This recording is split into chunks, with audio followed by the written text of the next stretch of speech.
السلام عليكم. الحمد لله يا جماعة، قدر الله وما شاء فعل. الزمالك إن شاء الله بعون الله قادر على إنه يعوض في استاد القاهرة.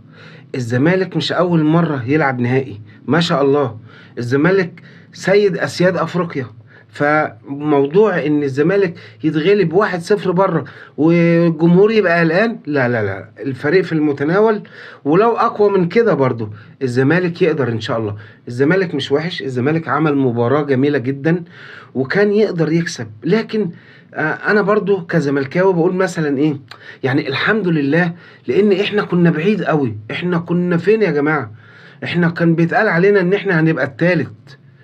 شوفوا احنا فين والتالت فين في الدوري. وكان بيتقال علينا كلام ان بيقللوا مننا، لكن دلوقتي احنا في نهائي افريقيا، فاضل لنا 90 دقيقة بإذن الله قادرين نشيل الكاس. يعني مش موضوع مش صعب على الزمالك ولا على قدرات لعيبة الزمالك. ثم قبل ده كله في توفيق ربنا. ربنا عمره ما يتخلى عننا. انا بثق في ربنا. ثم لعيبة الزمالك، احنا مش مؤذيين، احنا مش بنسرق لعيبة، احنا مش بنرشي حكام، احنا مش بنرمي ازايز، مش بنغلط في الناس، احنا ناس محترمين وناس في حالنا. جمهور الزمالك جمهور محترم. انا عمري ما شفت زملكاوي مش محترم. الحمد لله كل الزملكاويه محترمين ما شاء الله. يعني نرجع لموضوعنا بإذن الله. ماتش اتحاد العاصمة يوم السبت القادم بإذن الله تعالى. انا وناس كتير قوي، يعني انا ربنا يكرمني واجيب التذكرة وان شاء الله احضر الماتش.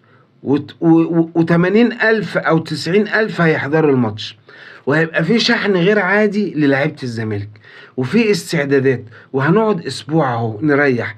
اللعيبة مضغوطة، اللعيبة المفروض كانت تسافر من بدري وتريح زي الأندية التانية الفاشلة اللي بيسافروا قبل الماتش بأسبوع ولا ب10 أيام وبتقعد وبيفضحونا. لكن إحنا رجالة رايحين قبل الماتش ب3 أيام.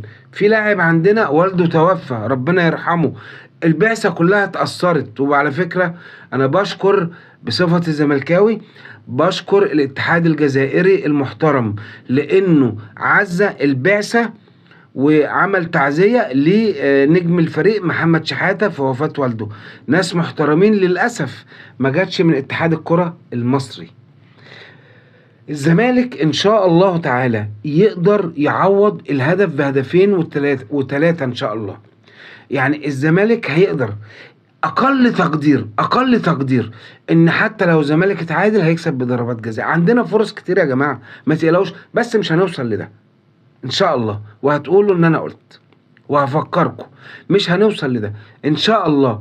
احنا هنكسب مكسب مريح في المباراة التانية الشوط التاني اللي في استاد القاهرة، وهنفوز بإذن الله بالكونفدرالية، وبعديها ب4-5 أيام هنفوز بالدوري إن شاء الله.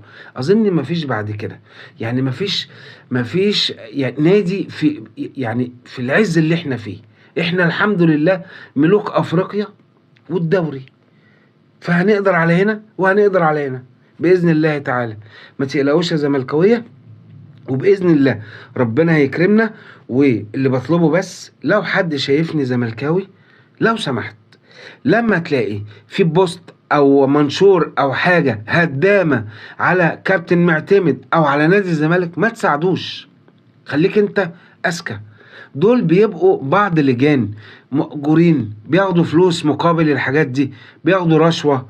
طبعا انتوا عارفين الرشاوي اللي شغالة اليومين دول لدرجة ان في اندية بتاخد رشاوي عشان تعرقل الزمالك. فلما يجي عيل تافه مش لاقي شغلة ولا شغلانة، واحد يقول له خد مثلا 1000 جنيه واقعد اعمل منشورات ونزل ويقول على الزمالك كذا كذا كذا، هيعمل؟ ما عندوش ضمير. فاحنا ما نديهمش فرصة يا زملكاوية. حب الزمالك محتاج رجالة، وحب الزمالك محتاج ناس بتميز، ناس ذكية، ناس بتعرف تفكر. احنا ما بنمشيش ورا حد، بالعكس الناس هي اللي تمشي ورانا. احنا نقود ولا نقاد. ليه؟ لان احنا زملكاوية قلبا وقالبا. فاللي بطلبه منكم لما تلاقوا بوست مثلا او حاجة ما تشيرهاش، ما تتكلمش، ما تدخلش تتكلم معاه. من فضل الله انا ادمن في حوالي 5 أو 6 جروبات على الفيسبوك، فيهم اقل واحد فيهم حوالي مثلا بتاع 80 ألف.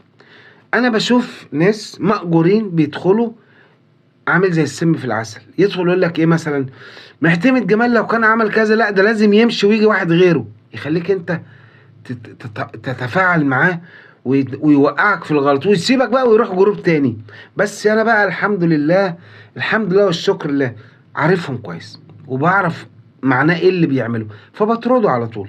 فنفسي انت تبقى زيي وافضل مني، لما يجي قدامك حاجه زي كده تقف عندك، ما تشيرهاش، ما تنشرهاش وتقول ايه يا جماعه ردوا على الاخ ده. واحد مثلا فاشل، لاعب كان فاشل في الاهلي ولا حاجه، مأجور بياخد شويه فلوس، بيطلع يقول كلمتين على الزمالك، انت شفته، ما توصلوش ليا.